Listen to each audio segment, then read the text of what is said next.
Welcome back to the channel. Today I got an interesting video. It's actually a personal video. Um, I happened to, I couldn't sleep the other night. I was up about 4 in the morning. So I turned on, went to my YouTube channel.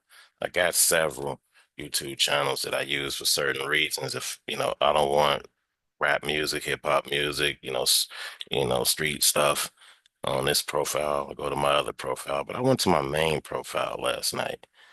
And the first story that was recommended to me was a story about how Minnesota lawmakers are now coming at all the street gangs, with the RICO Act. They're treating them like they used to do the mafia 30, 40 years ago, but they don't even use the RICO against the mafia anymore. Um, so now they're shifting it over to the gangs. Well, the picture on the thumbnail, I looked at the picture and was like, I know that boy. I recognize him. And then for sure enough, it was my little cousin, a good guy. The guy was always good to me. I just remember the good times of him having fun, smiling, going over his house, and he was a little something. He was a little something, something. So this was, I probably last seen Chris, he was probably 10. Somewhere around that. He was pre-teenager at the time I last, probably no, he was close to a teenager. Um, but just looking at this story, the reason for this video today is just to warn you young guys, and you older guys, but especially you young guys, be careful of the people you hang around with, you know. Um, be careful when you go to these parties and things of that nature because they're labeling my cousin a gang member. And there's no proof that he was ever a gang member. He had friends that's in gangs. We all had that. Just about every African American male growing up in any inner city in this country is gonna know a gang member. That's just how it is. All of the your biggest YouTube so-called drillers, I see them every day. They're all around me. Them around every day, and I'm looking at you guys. You guys are giving these guys 1 million views, 2 million views, you know, helping them advance their cause, whatever it is. Yes, some of these guys is making money off the YouTube, and they get in the cars, the clothes, they got the jewelry now. Now they definitely got to have the gun, and the guns just get bigger and quieter. But I don't want to go too much off topic. I just want to say that Chris Little was a good young man. He loved his family. His mother is my aunt. He loved his family. Every time I was around, he was around his family, loving his family. He's from Chicago. He's not from Minnesota. He moved to Minnesota a few years before this incident happened. But I don't want my cousin's name to be put out like he was a super thug. He was some thug or something like that. When I saw this video, it kind of brought back nothing but the good memories. So I'm gonna speak on the good memories of my cousin, and I'm gonna speak against anybody that's, saying anything bad about him, whether it's the news or not. And we all know all news agencies are run by six companies, and they all are pushing the same agenda. And they got to make the black men and the black boys look like beast thugs, villains. That's been the program since I was 4 or 5 years old. That's been the program for 40, 50 to 100 years now. Just how things is. But yes, there's some bad kids out there, some bad men, bad human beings. Yes, there are some thugs, demons, criminals, and all of that. But Chris Little wasn't one. He was in the wrong place at the wrong time. And like if you do your little research and you'll see that there was over 200 kids at that party.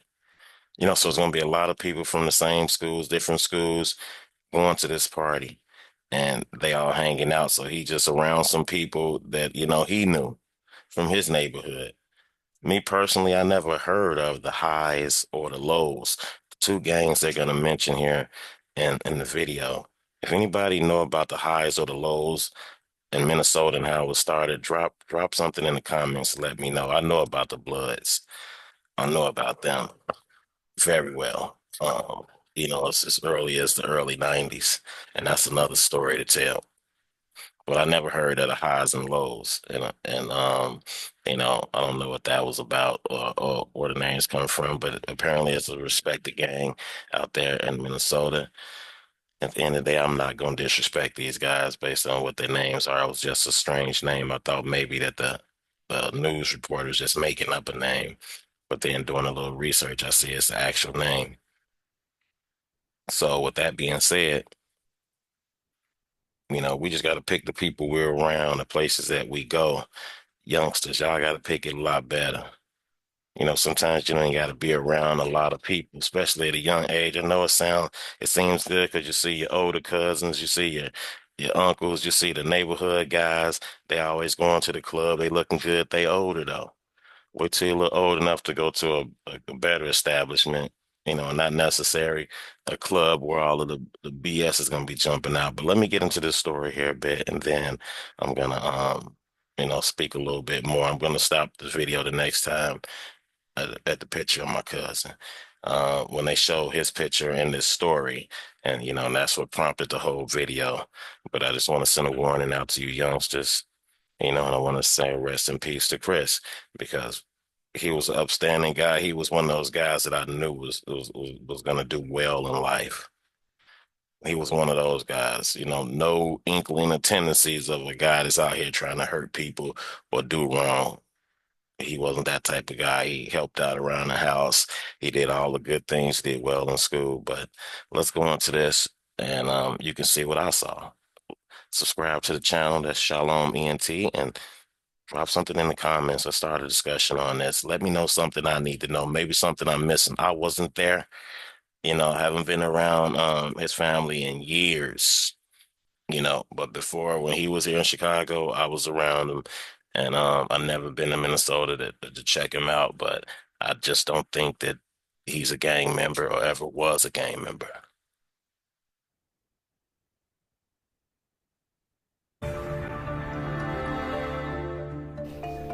Tonight, police and federal prosecutors bringing a fresh approach to cracking down on violent gangs. The U.S. Attorney's Office turning to racketeering laws, once used to take down the mafia, and now trying to dismantle Minneapolis street gangs. They say these gangs are responsible for a generation of murder, retaliation, and drug trafficking. Tonight, Paul Bloom talks with prosecutors, investigators, and victims about this new approach to an old problem. And those interviews, along with a review of court records, helped us trace a generation of gang violence back to one specific incident, a deadly shooting 20 years ago. You hear what he just said? He said the information that they compiled helped them trace everything back to one deadly shooting that happened 20 years ago. Man, I don't want my cousin's name being associated with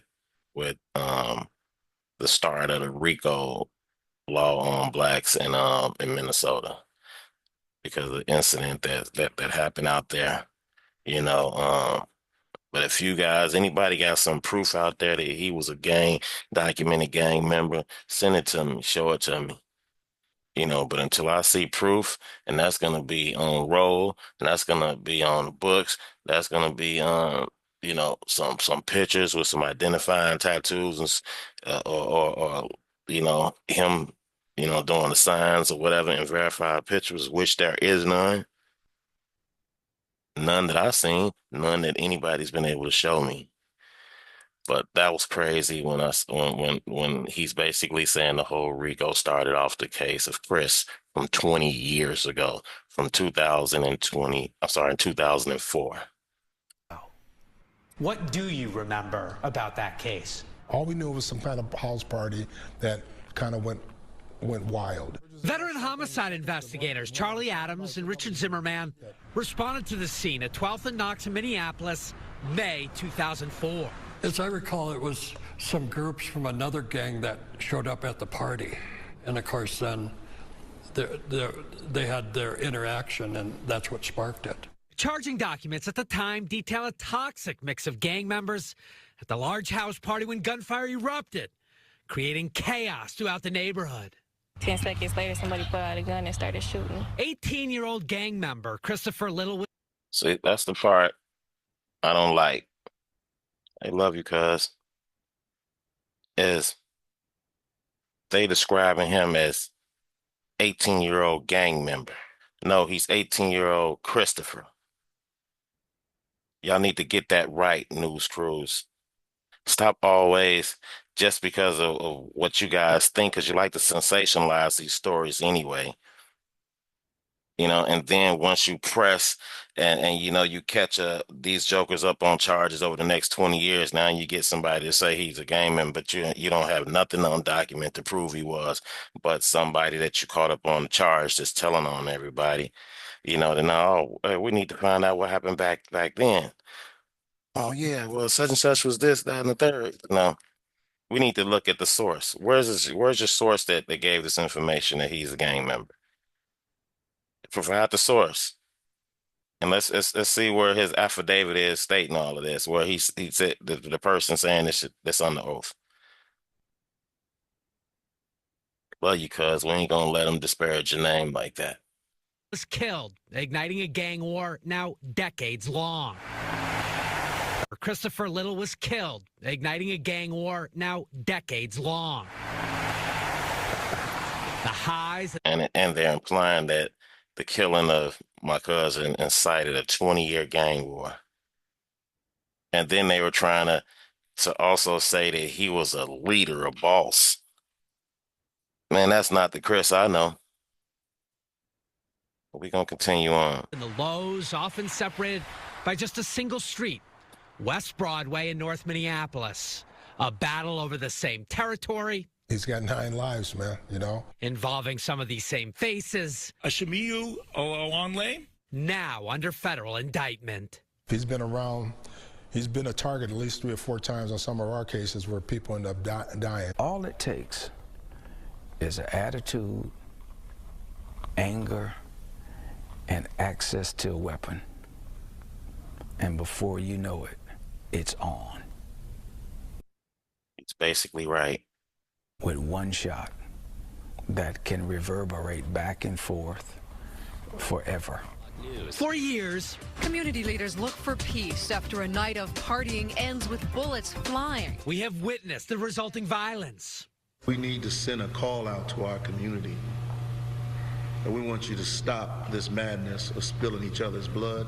Gun violence and gang activity in our community deserves all hands on deck. But now, for the first time, state investigators as well as federal prosecutors are pinpointing exactly when it started and how far it is spreading.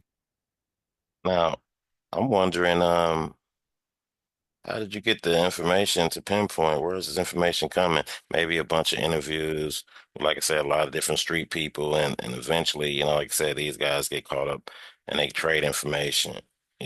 But at the same time, a lot of them say anything they got to say just to get a lesser charge. In any gang war and in the development of any gang, there are certain incidents that trigger both the conflict and the growth of the organization, and that's one of them. That's not uncommon, that some of these feuds become simmering and generational in nature, and we need to end that. In these federal court records, Definitely. These 20-year, 10-year feuds is ridiculous. A lot of that happens around here in Chicago where people get mad, and instead of just falling back from, if I get mad at somebody, I'm falling back. I'm not going to be around you. I'm not speaking to you. I'm not shopping with you. I'm not, going to birthday parties, anything that you will be at. I don't even go to family events that you will be at, because it's billions of other people out here I can hang out with. Missing a party or two here or there because a certain person that I don't want to be around is there. Hey, it beats the consequences or the alternative. If I was going to the event or the function where this person is at, and then we get into a squabble or an issue and something happens and one of us winds up deceased or one of us winds up, serving time in a correctional facility. Not, so I'd rather not be around them and be with my kids. Hang out with my kids and the people that love me. And, the friends that tell me that. 2023, investigators say the feud between the highs and the lows started after Little, who was a member of the Lows, was killed. Quote, since this murder, there have been hundreds of shootings and murders between these two entities, adding that the victims of the ongoing violence include gang members, as well as, quote, innocent adults and children who have had nothing to do with street gangs. And then she didn't come home. Now, I totally understand that. I'm not taking nothing away from the people that lost their lives and all these innocent victims. You know, the whole purpose again of this story is I'm just speaking on my cousin, how they're labeling him this gang member, you know, without providing no proof. You know, that he got caught up in a situation at a party where he got killed. But then now 20 years later you're connecting it all to this, you know, this massive conspiracy, which they're using to run a RICO over, saying that, hey, after this guy's death, these two gangs grew. They were simmering, going at each other, but then during the course of all that, they became major drug traffickers. I think that's what they're saying, and gun traffickers. You know, if it is, then hold them guys accountable. You know, hold them guys accountable. You know, but my deal is just how they threw the gangbanger word in there with his name instead of just saying Chris Vic, little the victims like they do with certain people. Quotation marks. Including Carmaine Tietzel's daughter. I don't know. But, yeah, she didn't come home. Autumn Merrick was struck and killed while riding a scooter near Target Field, October 2021. Rest in peace. My daughter just turned 18. Like, her life was just beginning. See? Y'all hold them guys accountable damn sure for that. I got a daughter. Ain't nowhere in the world I want nobody to do nothing to her and even want to think back and understand the hurt she's going through. That's why I'm telling you youngsters out there, you 20s, you 30s, cut this BS out. It's not even worth it. The way y'all out here doing this criminal stuff, you should be putting y'all minds together and starting a business, and you wonder why nobody look like you owning none of the businesses in your neighborhood. None of them. Because y'all out doing BS, and then you got innocent little girls like her getting hurt, and she damn near look like my daughter. You got me messed up out here. I'm not rolling with none of you gangs. I'm not supporting y'all. If you're doing this BS, you need to get taken down. But once again, make sure y'all label these people correctly, not to sensationalize the story. The shining star of her family, Autumn, was caught in the middle of a car chase and rolling shootout involving feuding gang members, including a man connected to the deadly house party shooting back in 2004. Lavelle Elmore was convicted of first-degree riot after police say he opened fire on Knox Avenue, triggering a generation of gang violence. Now, nearly 2 decades later, Elmore admitted he was behind the wheel of one of the vehicles, the Dodge Durango. Wow, did you hear that? So now 20 years later, he's admitting he's behind the wheel. So what made him admit it 20 years later? Is something going on where I need some protection. I need to get moved from where I'm at. You know, I need some help. Well, they come and they're trying to, 86 me. And all of a sudden, he giving this information up, and now he's, he got all the names and details. I don't know. 20 years later, yeah, I hope y'all vetted him well. Opened fire on Knox Avenue, triggering a generation of gang violence. Now, nearly 2 decades later, Elmore admitted he was behind the wheel of one of the vehicles, the Dodge Durango, that struck and killed Autumn Merrick. They've been in and out of jail doing the same thing. Like, I don't get it. That explains it right there. Like she said, they've been in and out of jail doing the same thing. So yeah, this sounds like an information trade-off that got this RICO charges on these guys. But hey, that's how it is. Young boys turn on. You shouldn't be doing the BS out there. You shouldn't be doing this bull. 30-something years old. You don't get, you haven't changed? Like, 30-something years old. So, I wonder if he was out there at the party that night in 2004. That's only 20 years ago. So if he's anywhere over 35, 15, they saying there was a bunch of, 15, 16, 17, that little teenage crowd out there. So yeah, there's a possibility he could have been out there. That he probably do know something. or probably had some involvement. You never know. Not saying he did or hadn't, but to say he probably was out there. You know, he probably was one of those youngsters. Said there was 200 kids out there. I don't get it. What's going to make a difference? Which piece of this carnage can we take federally? The violence forced outgoing U.S. Attorney Andrew Luger to treat gangs, the highs, the lows, and the bloods, as criminal enterprises.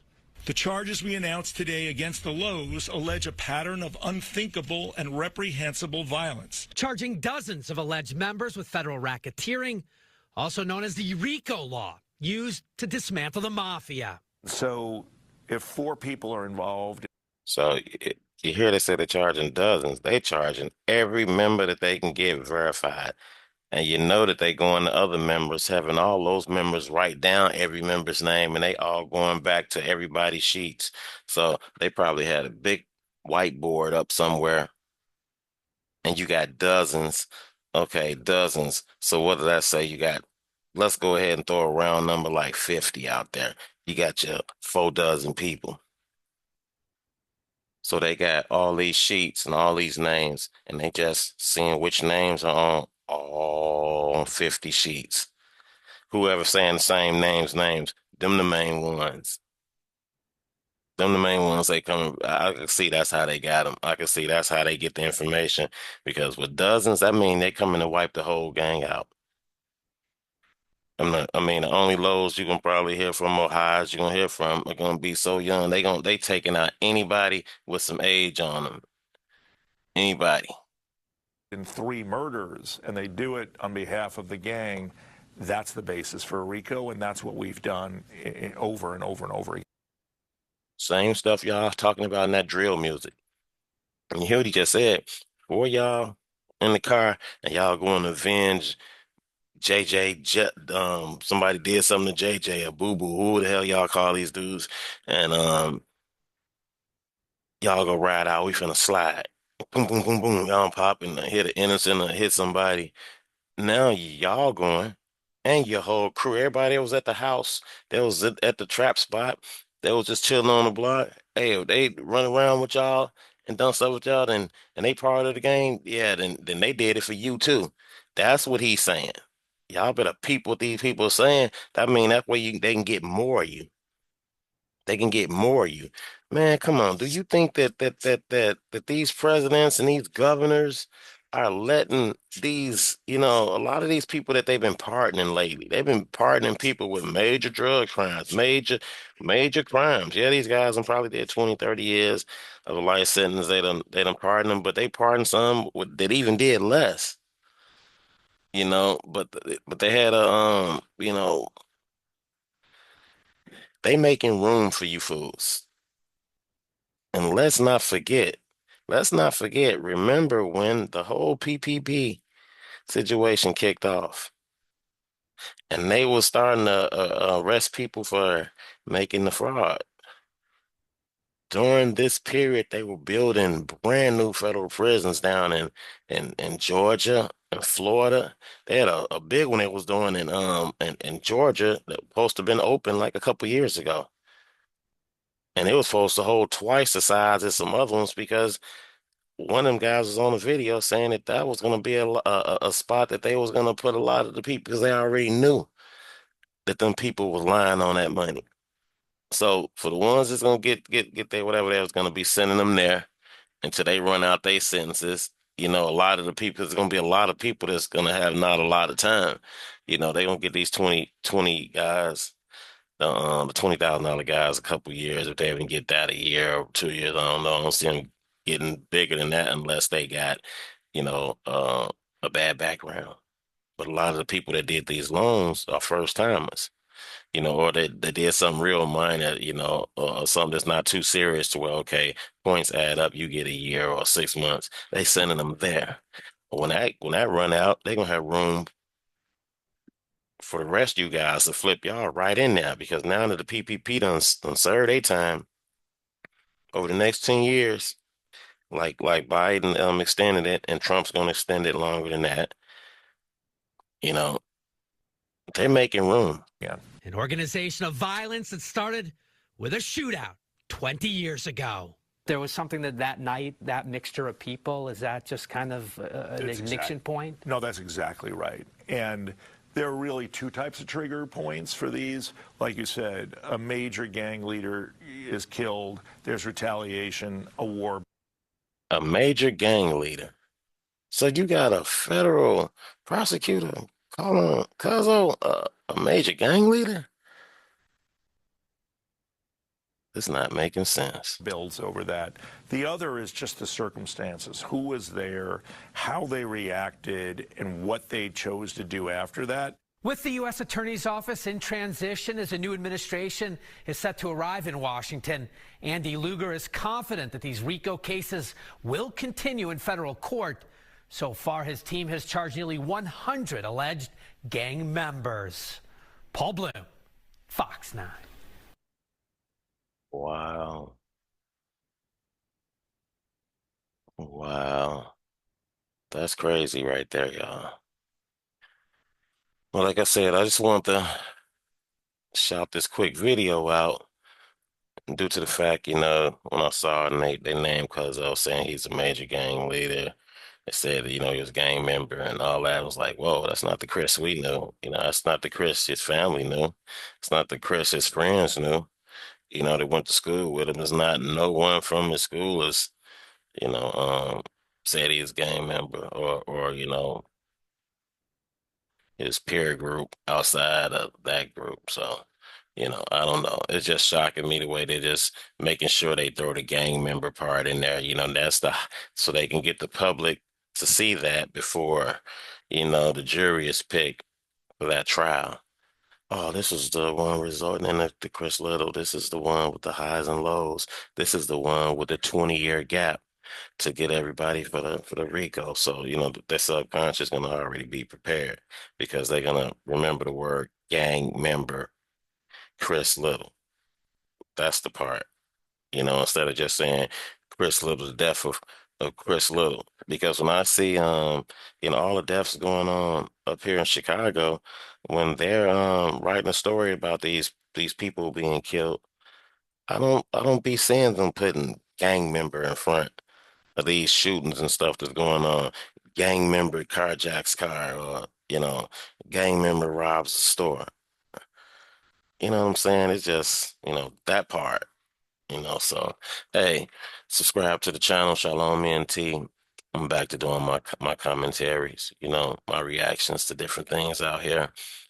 Drop your thoughts in the comments, hey, maybe you got a different opinion of what I said, but I'm just saying, you know, you know, how they label Cuzzo, is where, I think it was just strange to see that, without providing no proof. So I'll catch y'all on the next one.